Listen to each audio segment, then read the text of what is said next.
자, 오늘 강의한 보겠습니다. 오늘은 전도와 선교에 헌신하는 주님의 명령에 순종하는 교회입니다. 서론 보겠습니다. 우리 해운대 제일교회의 사명에 따른 네 번째 비전은 사명하시죠. 위대한 계명과 위대한 명령에 순종하며, 그 다음에는 성경의 원리를 따라 사역하는 주님이 세우기 원하시는 바로 그 교회를 이루는 것이다. 거기에 따른 5가지 비전 중에 네 번째 비전이 전도와 선교에 헌신하는 주님의 명령에 순종하는 교회입니다. 주님의 지상 명령에 순종하여 모든 성도들이 한 사람 이상 한 사람이라도 전도하며 가든지 보내든지 선교 명령에 순종하는 교회를 이루는 것입니다. 마태복음 28장 19절과 20절에 근거하고 있습니다. 같이 읽어보겠습니다. 그러므로 너희는 가서 모든 민족을 제자로 삼아 아버지와 아들과 성령의 이름으로 세례를 베풀고 내가 너희에게 분부한 모든 것을 가르쳐 지키게 하라. 볼지어다 내가 세상 끝날까지 너희와 항상 함께 있으리라 하시니라. 바로 주님의 지상 명령에 순종하는 교회를 이루게 되는 것입니다. 가까이는 예수님을 믿지 않는 가족에서부터 이웃집, 지역, 나라와 민족을 넘어 땅끝까지 복음을 전해야 합니다. 예수 그리스도께서 잃어버린 영혼을 구원하기 위해 이 땅에 오신 것처럼 잃어버린 영혼을 구원하기 위해서 세상으로 나가야 합니다. 이것이 교회의 사명입니다.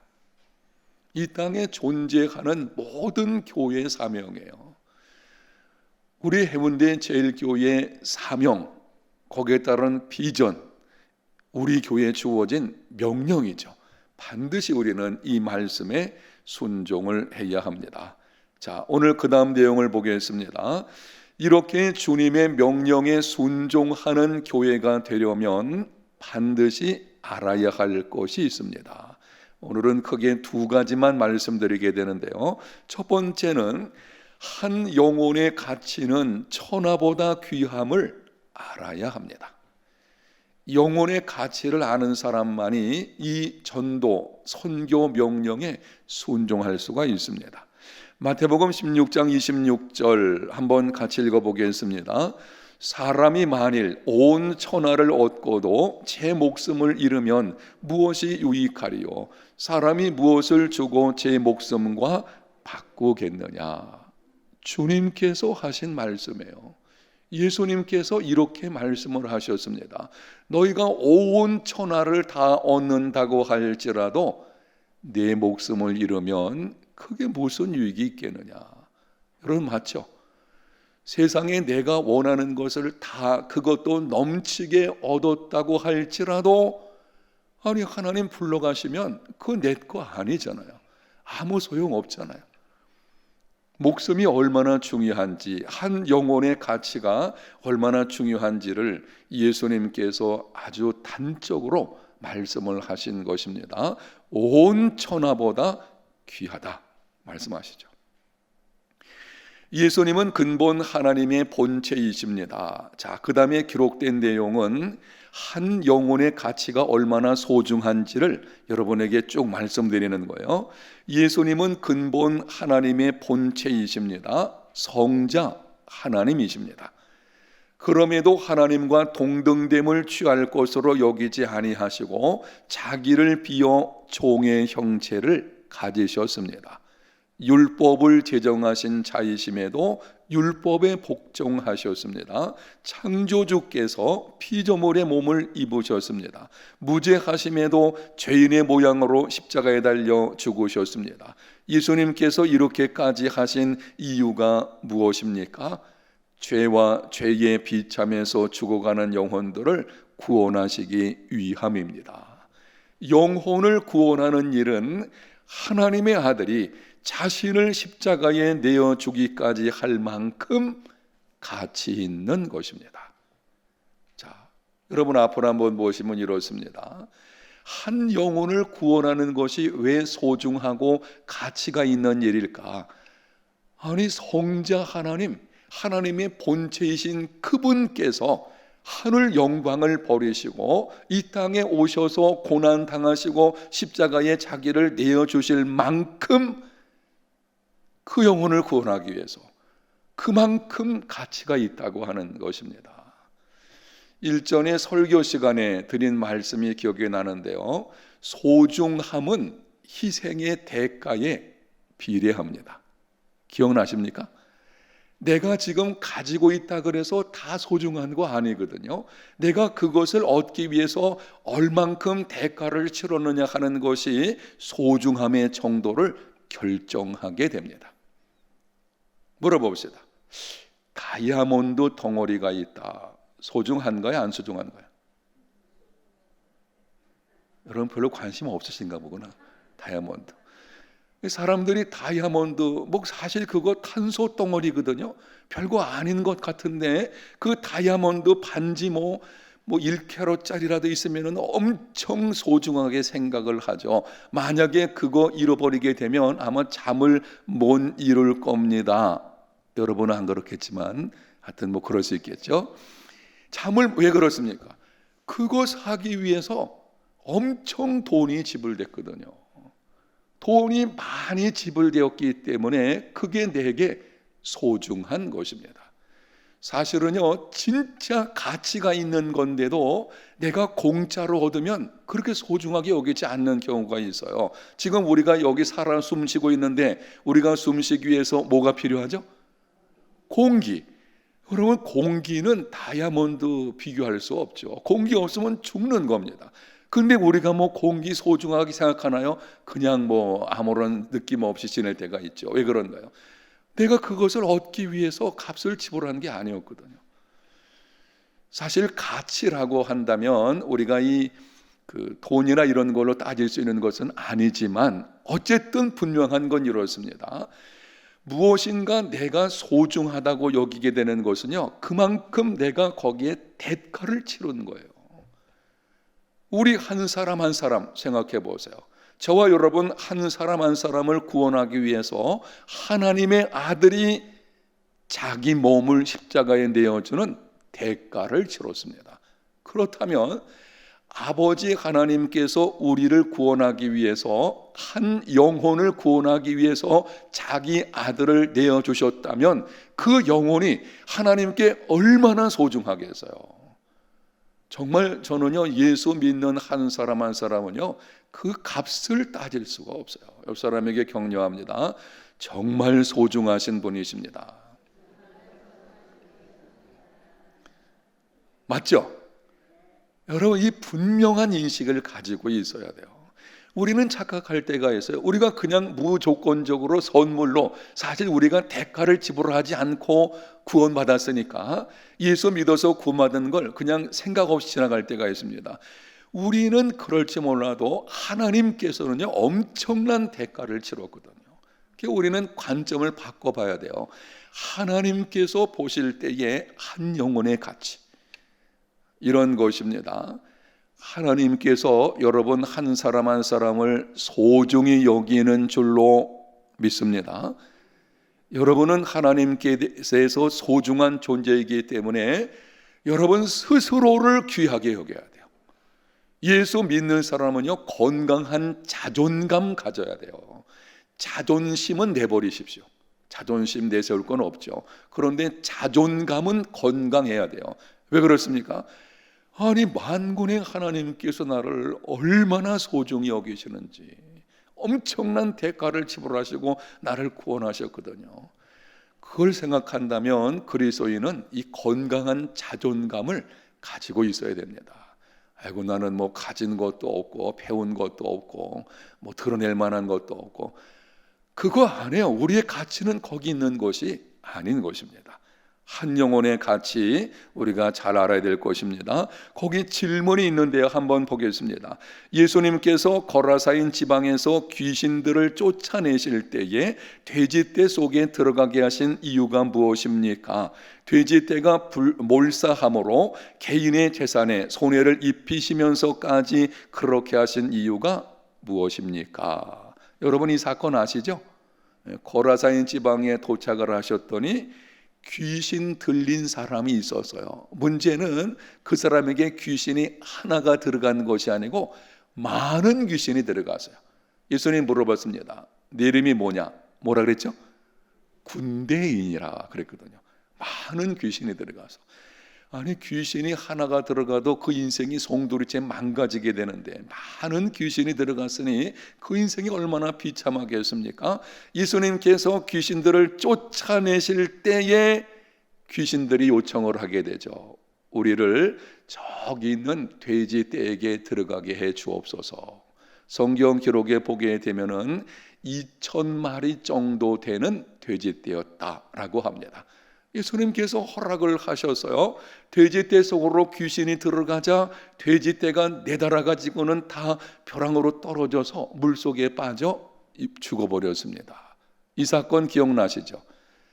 아니 어떻게 그 2,000마리가 되는 돼지떼를 몰사시킬 정도로, 사실은 뭐 예수님이 일부러 그렇게 만드신 사건은 아니겠지만 하여튼 허락을 하셨잖아요. 그로 인해 가지고 돼지떼의 주인은 엄청 손해를 봤다고 할 수가 있겠죠. 그럼에도 그렇게 하신 이유가 무엇입니까?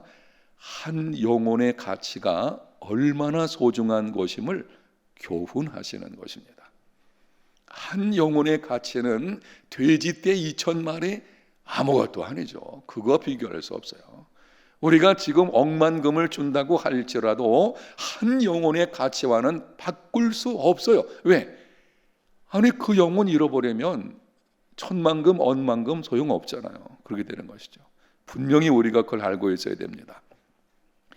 오래전에 제가 서울에서 사역을 할 때에, 서울 서대문 교회에서 사역할 때의 일인데요, 여러분에게 유익하라고 한 번 더 말씀을 드리는 것입니다. 서대문 교회는 교회 묘지가 있었어요. 그래서 초상을 치르게 되면 교회 묘지에 가서 하관 예배를 드리게 되는데, 어느 추운 겨울에 하관 예배를 교회 묘지에서 드리게 되었습니다.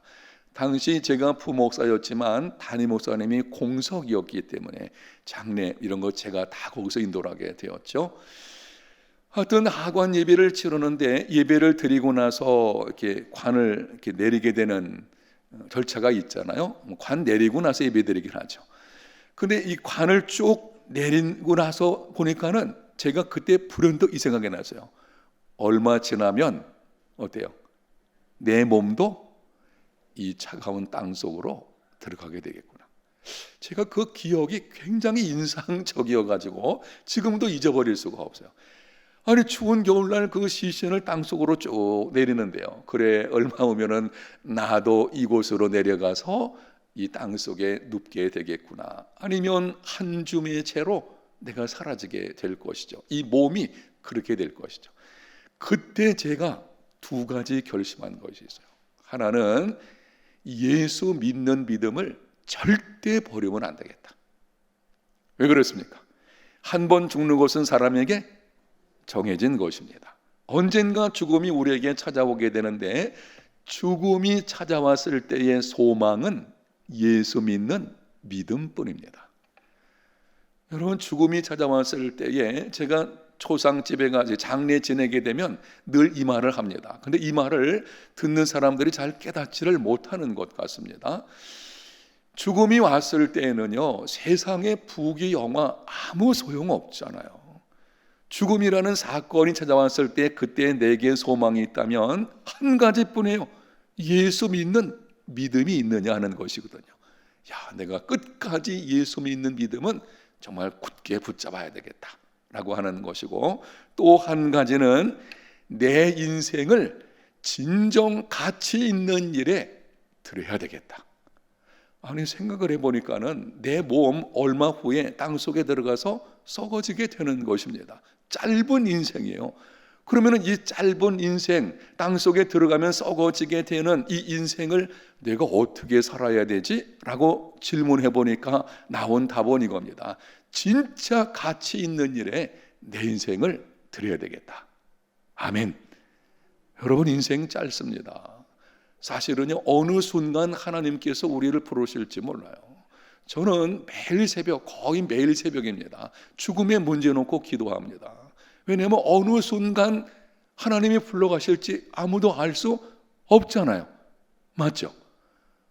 좀 이상한 말이지만 그냥 이해하고 들으십시오. 저는 이 강의하라 혹은 주일날 설교하러 나올 때 종종 그 생각합니다. 오늘은 내가 마지막으로 설교하는 건지 모르지. 그걸 알 수 없잖아요. 그러니까 이런 것이 인생이거든요. 그렇다면은 우리가 어떤 모습으로 살아야 되겠습니까? 내가 사는 날 동안 따라합니다. 진정 가치 있는 일에 드려야 되겠다. 아멘. 가치 있는 일에 내 인생을 드리는 것이 그게 진정한 성공이죠. 그 아래 내용을 이렇게 정리해 놓았습니다. 한번 우리가 보면은 내 생명을 내어놓을 수 있을 만큼 가치 있는 일이 무엇입니까? 이렇게 기록을 해놨는데, 진정 가치 있는 일은요, 내 생명을 걸 만한 일입니다. 천하보다 귀한 내 소중한 생명을 걸 수 있는 일, 이게 정말 가치가 있는 일이죠. 그것은 무엇입니까? 생명은 생명으로만 대신할 수 있습니다. 잃어버린 영혼을 구원하는 생명 사역만이 나의 생명을 내어놓을 수 있는 가치 있는 일입니다. 재물에 목숨 걸지 마십시오. 명예나 자존심에 목숨 걸지 마십시오. 우리 목숨은 그러한 것들에 내놓을 만큼 어때요? 값싸지 않습니다. 저는 이렇게 생각합니다. 여러분, 사람들이 어리석음이 여기 있어요. 재물에 목숨 거는 거예요. 그 재물이 내 생명을 연장해 주는 것이 아닙니다. 그런데 거기 목숨 걸어요. 그냥 재물 몇 푼 때문에 부들부들 떨죠. 뭐 그것 잃어버리면 내 인생이 몽땅 잃어버리는 것처럼. 왜 그런 일을 그런 연세 나타나는가 하면 자기 존재 가치를 모르는 거예요. 여러분, 나는요, 저와 여러분, 우리 한 사람 한 사람은 재물에 목숨 걸 만큼 그런 값싼 인생 아닙니다. 진짜 우리는 값비싼 인생이거든요. 값비싼 인생 어떻게 살아야 되겠습니까? 생명은 생명으로만 대신할 수 있는 것입니다. 생명사역에 나를 내어드리는 것, 사람을 살리고 사람을 키우고 사람을 세우는 이 생명사역에 나를 내어드리는 것, 그게 가장 가치 있는 인생을 살아가는 것입니다.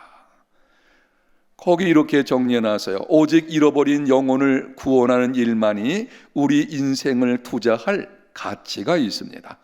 지혜로운 자와 어리석은 자의 차이는 이 둘 중에 차이가 있습니다. 둘 사이에 무엇을 가지고 있느냐에 있지 않습니다. 진정 가치 있는 일을 하고 있느냐에 달려 있습니다. 아멘. 우리 셀 목자들, 그리고 우리 모든 셀원들, 나중에 셀원들 여러분들이 온라인 통해서 이 강의 들으실 때에 이 말씀 기억하시면 좋겠어요. 지혜로운 사람과 어리석은 사람은요, 자기 인생을 어디에 내드리냐, 여기 있어요. 어리석은 사람은요, 내가 무엇을 얼마나 가질까, 여기에 인생을 투자하는 거예요.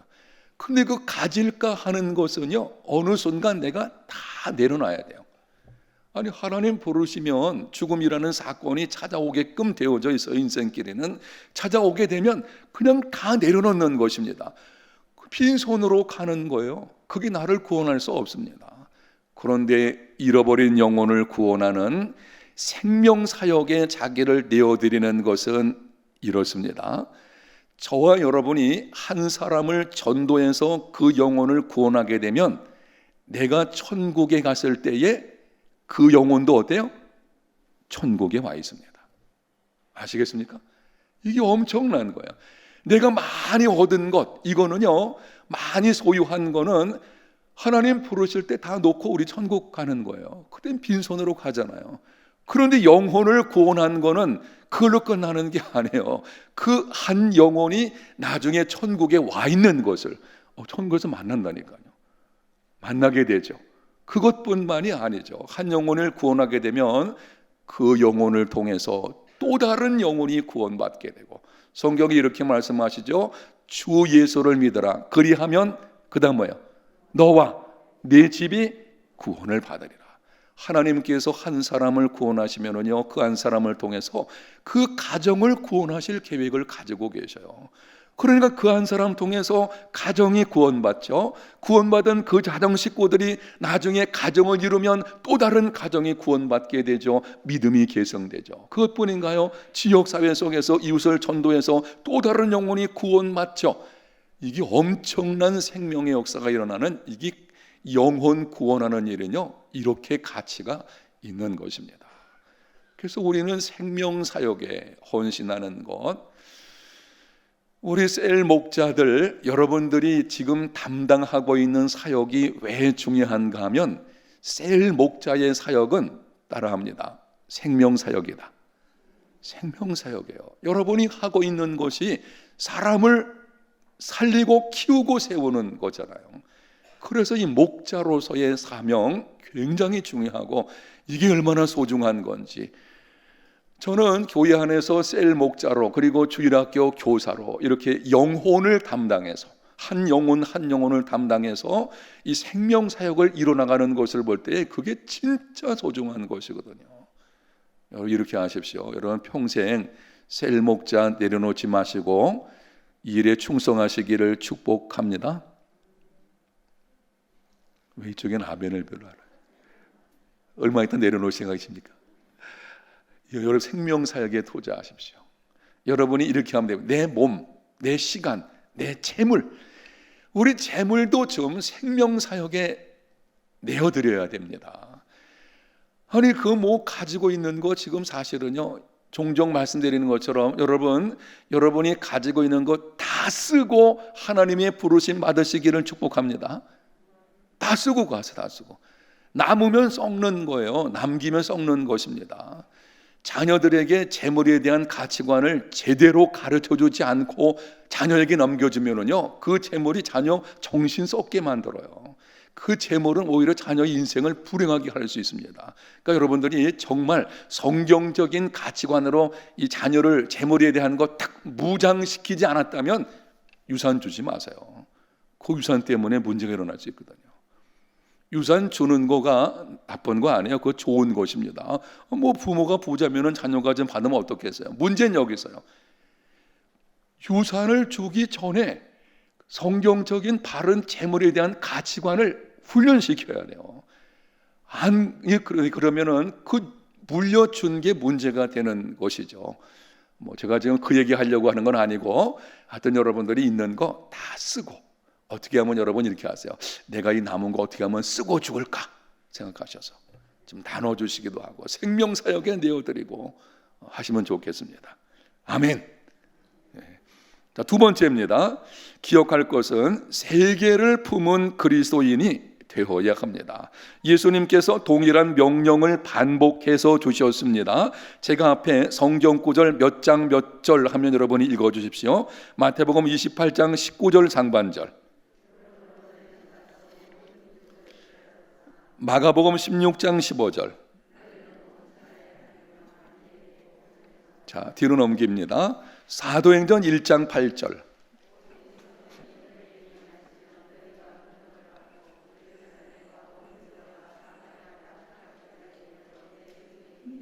아멘. 여기 예수님께서 반복하신 말씀이 있는데요, 모든 민족을 온 천하에 만민에게 땅끝까지 아주 분명히 말씀을 하셔서요, 우리가 가야 할 곳이 어디인지 어떻게 살아야 하는지를 분명하게 말씀하는 것입니다. 편협한 그리스도인이 아니라 어떤 그리스도인? 세계를 품은 그리스도인이 되어야 함을 말씀하시는 것입니다. 사실은 이렇습니다. 여러분이 한번 생각해 보십시오. 당시 이 말씀을 듣는 제자들은요, 유대 땅을 벗어나기도 힘든 사람들이 많았겠죠. 아마 기껏 그들은 사마리아 땅, 요 정도 나갔죠. 그 이상으로 여행을 가본 적도 없는 사람들이었어요. 근데 예수님께서는 제자들에게 땅끝까지 이르러 복음을 전하라. 바로 그 제자들을 뿐 아니라 그 제자들을 통해서 그 다음에 이어지는 믿음의 연장선상에서 복음이 확장될 때에 땅끝까지 가라는 명령을 우리에게 주시는 것이죠. 여러분, 우리는 땅끝까지 가는 이 복음을 전하는 세계를 품은 그리스도인이 되어야 합니다. 이 편협한 그리스도인이 있어요. 자기만 알고 내 가정 그것만 알죠. 내 민족 이것까지 알면은 좀 좋을 텐데 이제는 민족도 별로 생각 안 하죠. 그냥 내 가정 이렇게 편협한 모습으로 그게 아니고 우리는 세계를 품은 그리스도인이 되어야 됩니다. 이유는 주님께서 우리에게 그렇게 말씀하셨어요. 누가복음 24장에 보게 되면 교환을 보겠습니다. 부활하신 예수님께서 제자들을 찾아오셔서 마음의 문을 열어주시고 성경을 깨닫게 하셨습니다. 여러분 이 사건 아실 겁니다. 엠마오로 내려가는 제자들에게 찾아오셔서 부활하신 주님이 하신 말씀들이 있어요. 그 내용과 관련된 것입니다. 그리고 구약 성경을 다음과 같이 요약해 주셨습니다. 성경을 깨닫고 풀어주시는데요, 이 구약 성경이죠. 그 당시에는 이렇게 요약을 하셨습니다. 누가복음 24장 46절과 47절 함께 읽어보겠습니다. 이같이 그리스도가 고난을 받고 제3일에 죽은 자 가운데서 살아날 것과 또 그의 이름으로 죄사함을 얻게 하는 회개가 예루살렘으로부터 시작하여 모든 족속에게 전파될 것이 기록되었으니 라고 말씀하십니다. 두 가지입니다. 구약 성경을 예수님께서 요약해서 말씀해 주시는데 두 가지로 말씀을 하셔서요, 하나는 오실 메시아가 고난을 받고 제3일에 죽은 자 가운데서 부활한다는 것이요, 다른 하나는 죄사함을 얻게 하는 회개가 예루살렘으로부터 시작하여 모든 족속에게 전파된다라는 말씀입니다. 여러분, 구약 성경에서도 모든 족속에게 복음이 전파되는 이 말씀을 계속 주시고 있어요. 그 다음에 이렇게 내용이 나와 있습니다. 그 증거죠. 창세기 12장에 보면 하나님께서 아브라함을 부르실 때 말씀을 하셨습니다. 땅의 모든 족속이 너로 말미암아 복을 얻을 것이니라. 그런데 신약성경 갈라디아 3장 8절을 보면 이 말씀을 이렇게 기록을 합니다. 모든 이방인이 너로 말미암아 복을 받으리라 라고 표현을 바꾸어 말씀을 합니다. 아브라함에게 하신 약속의 말씀은 이방 선교에 대한 명령입니다. 아브라함을 통해 장차 이방을 믿음으로 말미암아 구원하시겠다는 것입니다. 우리는 아브라함을 부르신 사건을 생각할 때에 갈 바를 알지 못하고 나아가는 믿음, 이걸 많이 강조하죠. 맞습니다. 그 믿음 우리가 본받아야 되죠. 주께서 말씀하셨다면 갈 바를 알지 못해도 도전하는, 제가 이 도전한다는 말을 좋아하고 여러분에게 좀 드리고 싶긴 한데, 도전하는 거죠. 앞길을 몰라도 하나님 말씀했으니 도전하는 거예요. 이 아브라함의 믿음이죠. 아주 귀한 믿음이죠. 그런데 아브라함을 부르실 때에 아주 놀라운 말씀을 하셔서요, 너로 말미암아 땅의 모든 족속이 복을 받을 것이니라. 복음이 아브라함을 통해서 이루어지는 이스라엘 민족뿐만이 아니고 열방의 모든 민족에게 퍼져게 될 것을 말씀하는 것입니다. 그러니까 여러분 이렇게 보셔야 돼요. 아브라함이 하나님의 말씀에 순종해서 고향 땅을 출발했다는 것은 선교의 명령에 순종하는 것입니다. 열방을 구원하는 그 길로 지금 걸음을 옮겨 나간 것입니다. 이게 구약 성경에서 우리에게 보여주는 것입니다. 또 여기 출애굽기 19장 5절과 6절에는 이스라엘 백성들을 부르신 목적을 말씀을 합니다. 왜 하나님께서 많은 민족들 가운데서 이스라엘 민족을 부르셨나? 출애굽기 19장 5절과 6절 한 번 더 읽습니다. 세계가 다 내게 속하였나니 너희가 내 말을 듣고 내 언약을 지키면 너희는 모든 민족 중에서 내 소유가 되겠고 너희가 내게 대하여 제사장 나라가 되며 거룩한 백성이 되리라. 거기 하반절에 너희가 내게 대하여 무슨 나라가 되고 제사장 나라가 되고. 자, 여러분, 하나님께서 이스라엘 민족을 선택하시고 부르신 것은요, 제사장 나라가 되게 하시려고. 제사장은 뭐 하는 사람이죠? 하나님과의 사이에서 중보하는 사람이에요.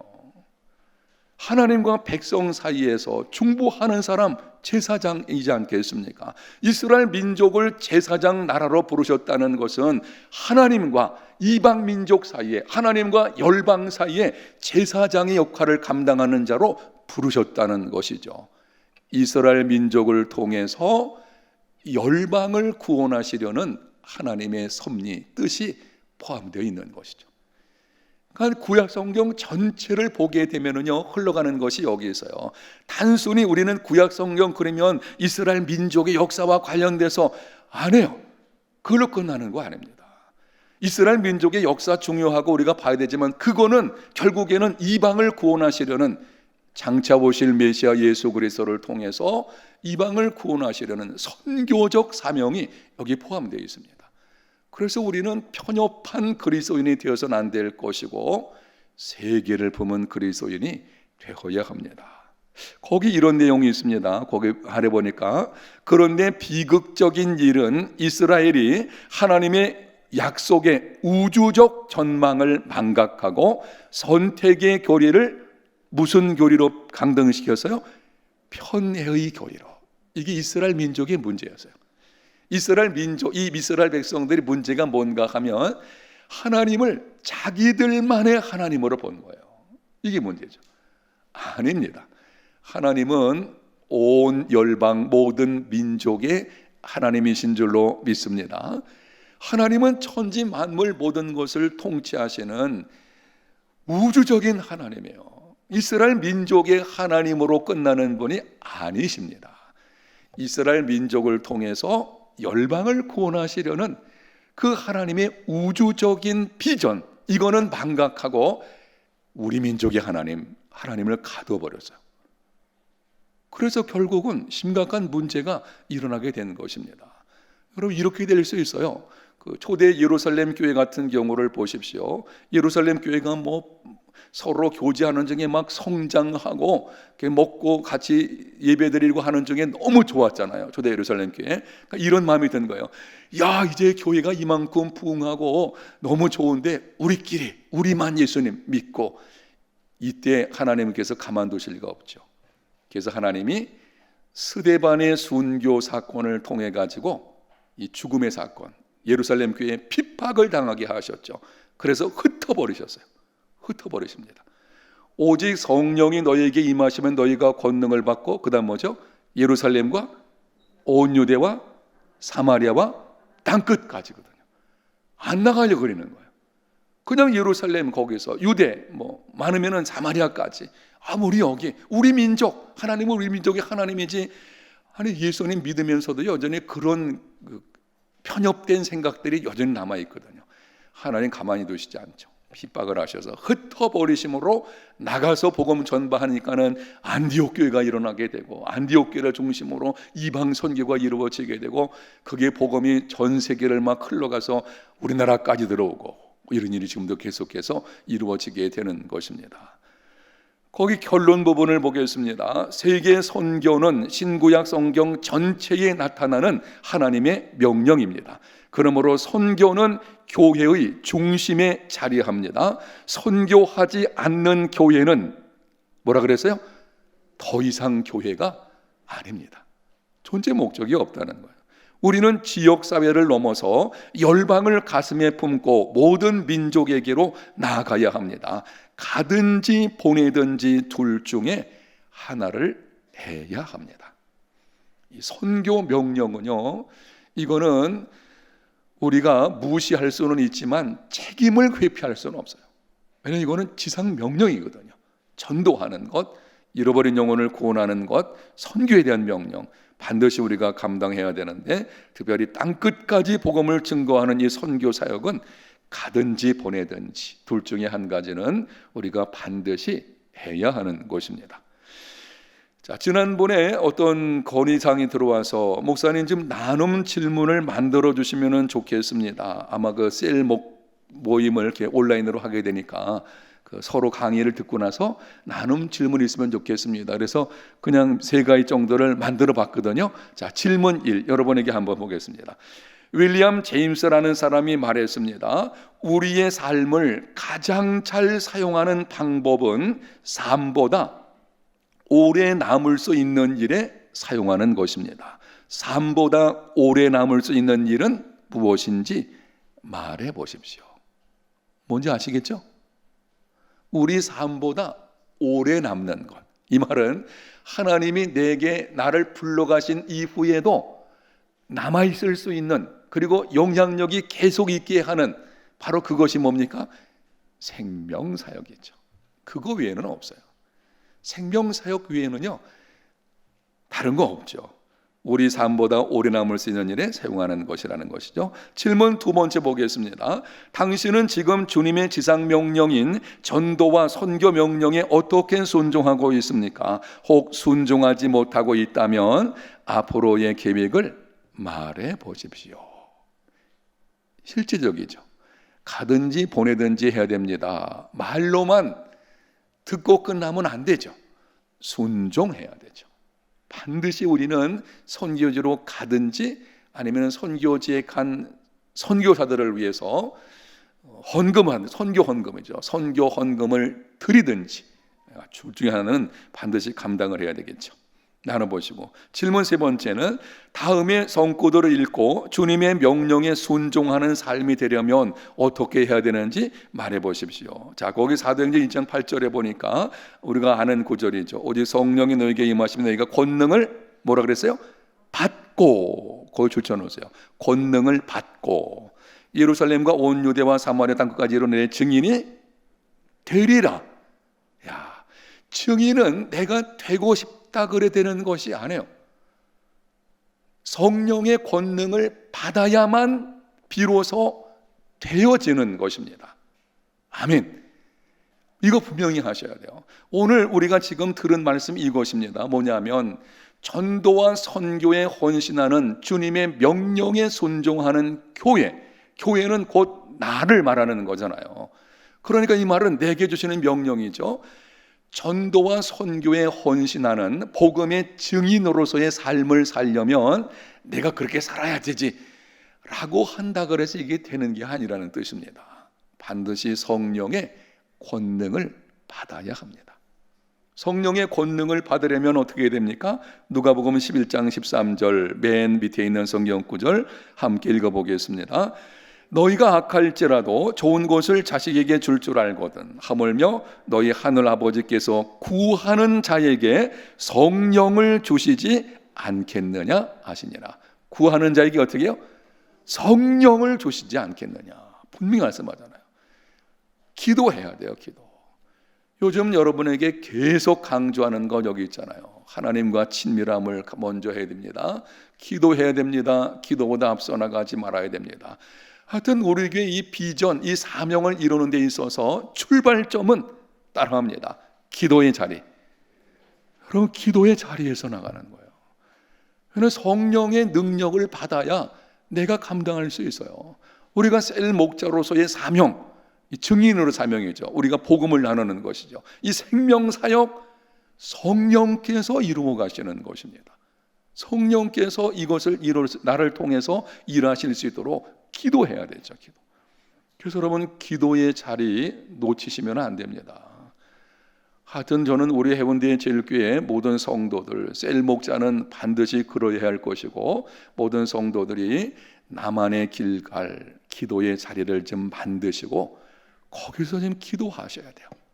기도의 자리를 놓치지 않는 삶이 되시기를 축복합니다. 새벽에 제가 보게 되면은요, 우리 교인이 아닌데 매일 새벽 나와서 같은 자리에서 7시까지 늘 기도하는 거예요. 그래도 젊은 사람이더라고요. 제가 놀랐어요. 처음에는 우리 교인이 분명히 아닌데 늘 그 자리에서 늘 와서 새벽에 와서 7시까지 계속 기도를 하는 거예요. 처음에는 그런가 보다 그랬는데 나중에는 야, 저분이 어느 교회 다닐까 그랬더니 저 사상 쪽에 어느 교회 다닌다 그러더라고요. 그래서 제가 볼 때마다 참 귀하다 하는 생각이 드는데, 여러분, 다른 교회 성도들도 물론 우리는 예수 그리스도 안에서 다 한 몸이긴 하지만은 어쨌건 다른 교회 성도들이 자리 지키고 있는데 우리가 뺏기면 되겠습니까? 아이고, 좀 이기적인 말 같기도 한데 이렇게 돼 있어요. 여러분이 기도의 자리를 떠나면요, 누군가 그 자리에 와서 앉습니다. 문제는 떠난 나는 그때부터 영적으로 문제가 생기는 거예요. 먼저 되었으나 뭐가 돼요? 나중되는 거예요. 기도 자리 놓쳐보세요. 나중됩니다. 그러면 내가 기도 자리 떠나면은 하나님의 교회는 아니요, 누군가 나와서 기도한다니까요. 저는 우리 권사님들에게 지금 말씀드리고 싶은 것 중에 하나는 그것입니다. 우리 권사님들은요, 기도 자리 지키셔야 돼요. 권사님들이 기도 자리 떠나면은요, 어떻게 되겠습니까? 안 되죠. 기도의 자리 여러분들이 꼭 지키셔야 돼요. 아멘. 기도의 자리에서 비로소 비전이 이루어지는 것이 출발되는 것입니다. 여러분이 기도의 자리를 잘 지키셔서 하여튼 나만의 길갈, 사정이 있거나 거리가 멀으셔서 새벽이나 나오기 힘들면은 여러분 집에 어느 한 모퉁이라도 만드셔야 돼요. 그리고 앞으로 이 백천 릴레이 기도 끝나면은 본당 계속 열어놓을 거예요. 본당 열어놓을 것이고 또 음악도 좀 틀어드리고 할 테니까 언제든 나와서 좀 기도하시면 좋겠어요.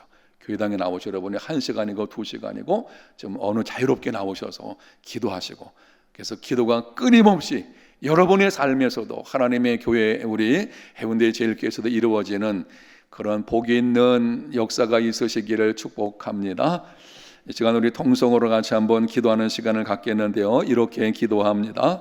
전도와 선교에 헌신하는 주님의 명령에 순종하는 우리 해운대 제일교회 되게 해 주옵소서. 하나님, 이를 위해서 셀 목자인 내가 먼저 헌신하겠습니다. 기도의 자리를 지키겠습니다.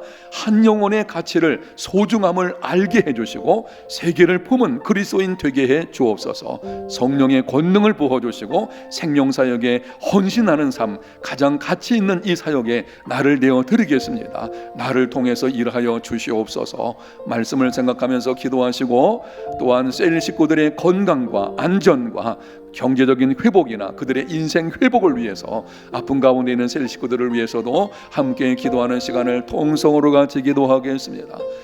하나님 아버지 은혜와 사랑을 감사합니다.